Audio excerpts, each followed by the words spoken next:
Hello Dharmaraju గారు, కరణ్ సాగర్ గారు. నమస్తే అండి సార్. ధర్మరాజు గారు మాట్లాడుతుంది. కరుణ్ సాగర్ అండి. కరణ్ సాగర్ గారు నమస్తే సార్. నమస్తే అండి. రైట్. కరణ్ సాగర్ గారు, అంటే వర్షాకాలంలో వర్షాలు పడడం అనేది సహజం, కానీ ఇప్పుడంతా జనాలు ప్యానిక్ అయ్యేటట్టుగా వర్షాలు కురుస్తున్నాయి. అంటే వర్షం కురవడం అనేది ఒక ఎత్తు అయితే, అతి భారీ వర్షాలు కురుస్తుండడం మరో ఎత్తుగా కనిపిస్తోంది.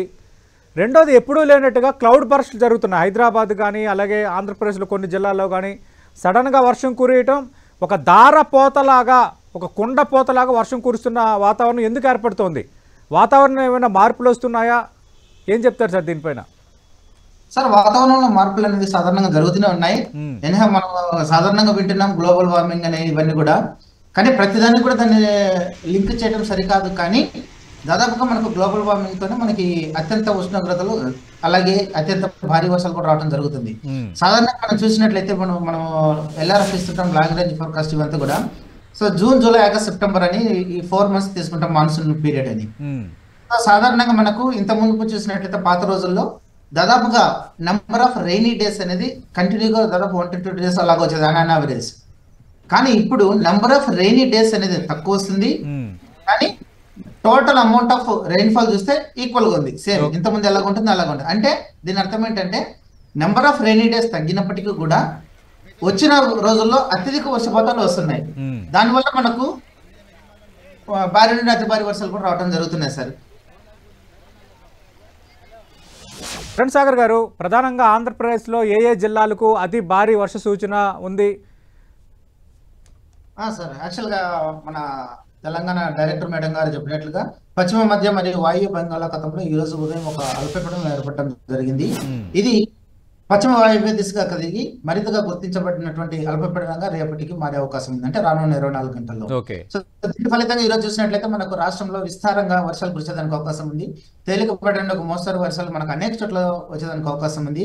మరి ముఖ్యంగా కోస్టల్ ఆంధ్రప్రదేశ్ లో, అందులోనూ మరీ ముఖ్యంగా సెంట్రల్ కోస్టల్ ఆంధ్రప్రదేశ్ లో మనకు అనేక చోట్ల భారీ వర్షాలతో పాటుగా 1 లేదా 2 చోట్ల అత్యంత భారీ వర్షాలు వచ్చేదానికి అవకాశం ఉంది సార్. మరి ముఖ్యంగా ప్రకాశం, పల్నాడు, బాపట్ల, గుంటూరు, ఎన్టీఆర్ ఈ జిల్లాలకు 5 జిల్లాలకి మనం రెడ్ వార్నింగ్ ఇవ్వడం జరిగింది. ఇక్కడ మనము అత్యంత భారీ వర్షం 1 లేదా 2 చోట్ల ఎక్స్పెక్ట్ చేస్తున్నాము.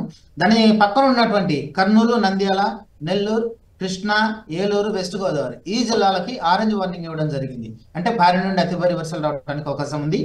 అలాగే Anantapuram, YSR Kadapa, Tirupati, Annamayya, doctor BR Ambedkar Konaseema, east Godavari, Kakinada, Alluri Sitaramaraju, Anakapalli ఈ జిల్లాలకి భారీ వర్ష సూచన ఇవ్వడం జరిగింది, ఎల్లో వార్నింగ్ ఇవ్వడం జరిగింది. అది ఈ రోజుకి. దీంతో పాటుగా మనము గంటకు 50 నుండి 60 కిలోమీటర్ల వేగంతో గాలులు వీచే అవకాశం ఉందని హెచ్చరికలు జారీ చేశాము. అలాగే ఉరుములు మెరుపులు కూడా సంభవించే అవకాశం ఉంది. ఇక రేపటి రోజున మనకు కొంచెం వర్షపాతం తగ్గి భారీ నుండి అతి భారీ వర్షాలు మనకు కోస్టల్ ఆంధ్రప్రదేశ్ లో వచ్చేదానికి అవకాశం ఉంది. మరి ముఖ్యంగా ప్రకాశం, పల్నాడు, రేపు ప్రకాశం, పల్నాడులకు ఆరెంజ్ వార్నింగ్ ఇవ్వడం జరిగింది. అంటే కరణ్ సాగర్ గారు, మీరు స్టార్టింగ్లో ఒక మాట చెప్పారు, అంటే గతంతో పోల్చుకుంటే వర్షం పడే రోజులు తగ్గాయి కానీ వర్షపాతం ఎక్కువ నమోదు అవుతుందని. ఇది మంచి సంకేతమేనా? అంటే వర్షం కురిసే రోజులు తగ్గి వర్షపాతం ఎక్కువ నమోదు అవుతుండడం అనేది ప్రమాదకర సంకేతంగా ఏమైనా చూడాలా? ఖచ్చితంగా ప్రమాదకరం అండి. ఎందుకంటే మనకు రోజు, ఫర్ ఎగ్జాంపుల్ తీసుకుంటే, రోజు కొద్దిగా వర్షం రావటం అనేది కాకుండా ఒకేసారి ఒక బకెట్ ఆఫ్ వాటర్ వచ్చింది అనుకోండి, రోజు ఒక గ్లాస్ వచ్చేది, ఒకే రోజు ఒక బకెట్ ఆఫ్ వాటర్ వస్తే చాలా కష్టం కదా. అలాగా ఇది ఒక వర్షం ఒకటే కాదండి, ఎక్స్ట్రీమ్ ఈవెంట్స్ అన్ని లైక్ హై టెంపరేచర్స్ కావచ్చు, ఇవన్నీ కూడా మనకు ఎక్స్ట్రీమ్ గా అవుతున్నాయి. ఈవెన్ మన గత కొద్ది సంవత్సరాలుగా ఉన్నటువంటి స్టడీస్ కూడా చూసినట్లయితే మనకి ఇవే ఇండికేట్ చేస్తున్నాయి.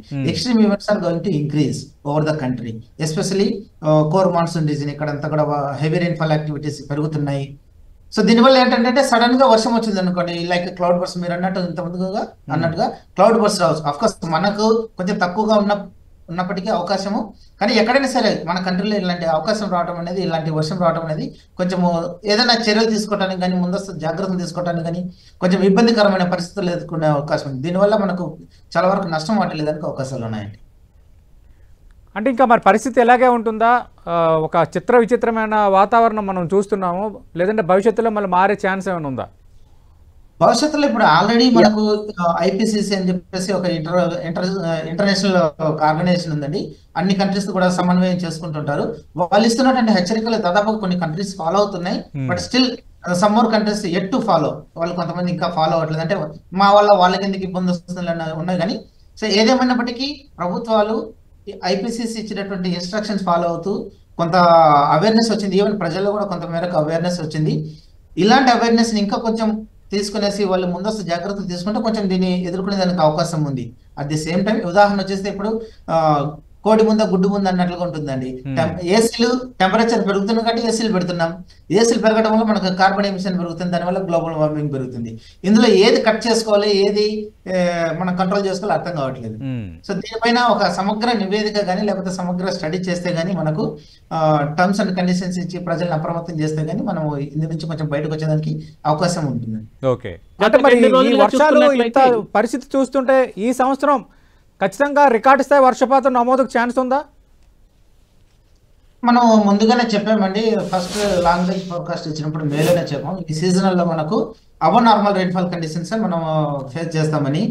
ఈవెన్ దో మన డాక్టర్ ధర్మరాజు గారు చెప్పినట్లుగా జూన్ జూలైలో అంత వర్షపాతం లేనప్పటికీ ఆగస్టు సెప్టెంబర్ లో మనం ఎక్కువ ఎక్స్పెక్ట్ చేస్తున్నాం. ఎనీహౌ క్లైమటాలజికల్ గా చూసినట్లయితే గత సంవత్సరాలుగా ఆగస్టు సెప్టెంబర్ మన ఆంధ్రప్రదేశ్ కూడా ఎక్కువ వర్షం వచ్చేదానికి అనుకూలమైనటువంటి నెలలు. కాబట్టి ఆగస్టు సెప్టెంబర్ ఈ ఏదైతే లోటు ఉందో జూన్ జూలైలో ఏదైతే లోటు చూసామో దాన్ని భర్తీ చేసిన నమ్మకంతో మేము ఉన్నాము. ఎస్ అండి. రైట్.